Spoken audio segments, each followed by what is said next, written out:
Bricks, episode 9.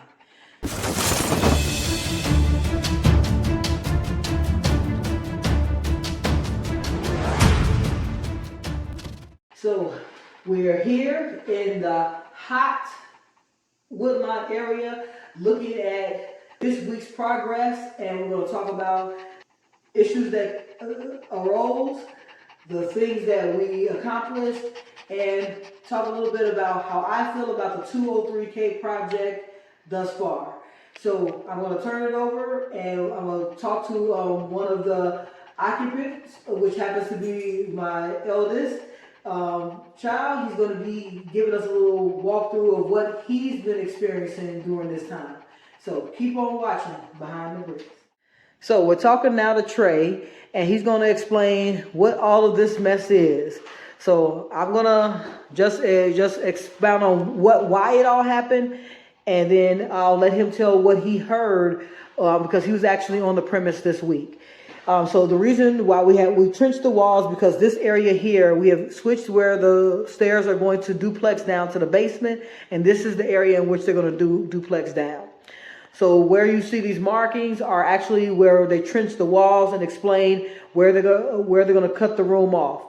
So that's actually about 2 feet into the room from the closet, and they're going to shorten the room by about 2.5 feet, which takes us from 12 by 10 bedroom, and is going to make it a 10 by 10 bedroom. A little small for me. However, I wanted the stairs in the back area of the house to be able to allow me to have those 3 bedrooms downstairs. Take it away, Trey. What did you see this week? And what the heck is all of this mess that took place? Other than me saying they trenched the walls, why do we have bigger holes up there, smaller holes down here, and holes everywhere all around?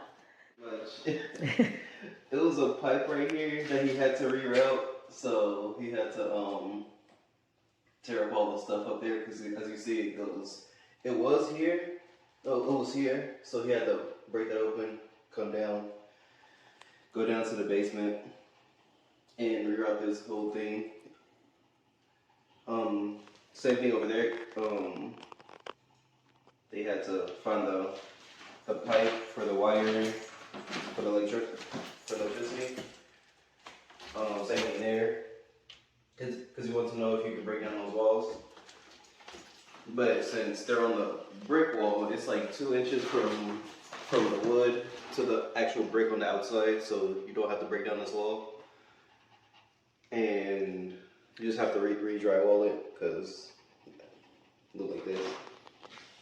He had to also cut off the electricity for the back, so they actually can break it down, because you don't want live wires when you break demoing, because that's hazardous. So he left little messages as well. I guess this is for the demo team. And yeah, it was for if they were gonna demo yesterday, if they're gonna start demoing yesterday. He wrote this because there was the pipe here, and if they could go back the extra foot, they can demo before the pipe. But since they couldn't, he had to reroute it. These holes right here, it was just a little bit too late. He cut out these holes because he was gonna reroute it elsewhere, but Jonah had called and said they can't take it back the extra foot, because he said the contractor said he needed it at 7 feet, so that's why he was going to as you see, use the wiring from this and the kitchen, but as I said, right as Jonah said, right as Jonah called, he already had did this, so we had to drywall that, unfortunately. right, so we looked at the atrocity that took place inside with the trenching of the walls, and had our conversation with Trey about the electrical work that's taking place inside. Also had an opportunity to talk to my GC to find out what information that she had about the actual project and where we are, and what still has to be done so we can get that upstairs demoed and start bringing those stairs downstairs. So we're going to take a look and take a walk so we can see what progress we've had in the basement. I've been told that we have some framed out rooms, that we had some a plumber out. But right now we're going to all go take a look. So we had to add Sebastian to the shot. Had to bring Sebastian. This is the family puppy, but more like a kid. So this is the younger family member. So we got some rooms down here. Looky. All right, we got some framed out rooms. So last week when you guys came through, there was nothing down here. We didn't have wood. We just had a blank slate. So I had a conversation with the actual carpenter this week. He gave me a call and asked me how big do I want the rooms, what was I looking to do, and we decided that I didn't want a common area here because this is being duplex from upstairs to down here, and I just didn't think it would be necessary. So what you see here is we have a bedroom on our left. We'll start in here. So last week I told you guys what I was actually looking for in that bedroom. So we have a 15 by 7, just as I stated last week. And this is our closet area here. So we have, it looks like it's probably like a 2 by 4 closet, which is ample space for new guests who will be enjoying this room. So we'll have this is going to be the doorway here. The intention is to have a television. So what I'm thinking I want to do with this room, which is a nice size room. Right now, it looks pretty good. I can't stand in the middle and touch both walls, which means that I do have ample space. So the intention is we're going to put a bed in here. There's going to be a TV mounted on one of the walls. There'll be a dresser. And in the closet area, I'm thinking of putting a refrigerator in the closet area. And that all of that depends upon what I'm renting it out as. I have a couple of strategies that I'm thinking, and it depends on which one pans out by the time we're done. So that's bedroom number 1. Awesome space. So this is the hall that we're walking through. And last week we were talking more in theory about how much space that we actually will have. And it actually has a nice amount of space here.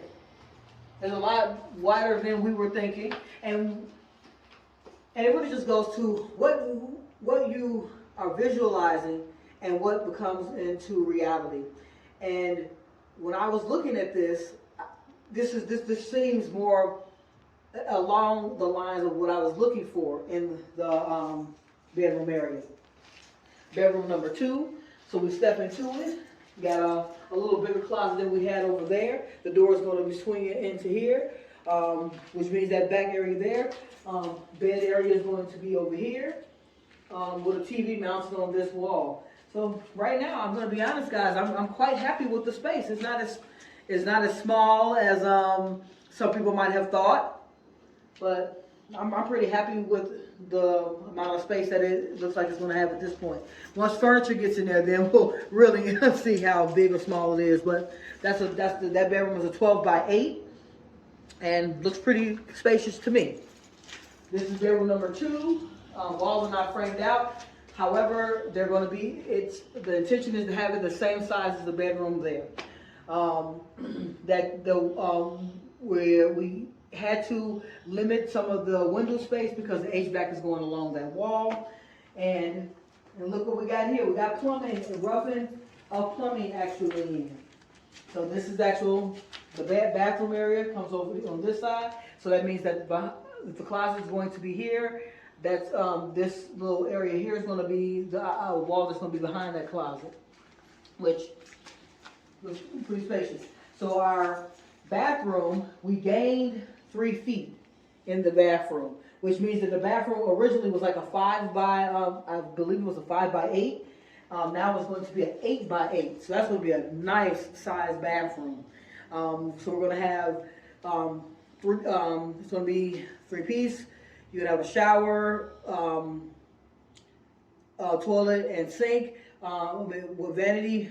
Really, like I said, it's gonna be a really nice size. So excited that there's more done today. And the only reason that there isn't more completed because of the issues that we had on the second floor. So the stairs are intended to come down here, and boom. So they'll be in this area here. They're framing off the walls over there as well.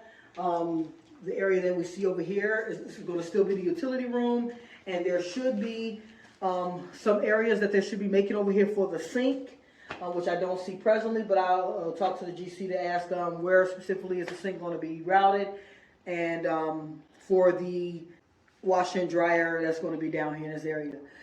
So right now I'm pretty happy with the progress. However, I will be even happier once it's to the point where we're actually at the point of asking the city to come out and do an inspection. Until we ask, we're still behind. Keeping this in mind, things happen, and preparing yourself mentally for those things that are going to happen. The electrical upstairs was unforeseen, which means that that's going to come out of the contingency. Remember, guys, this is only house one. And we have a whole house in the back that we have $350,000 worth of work that we're planning to do.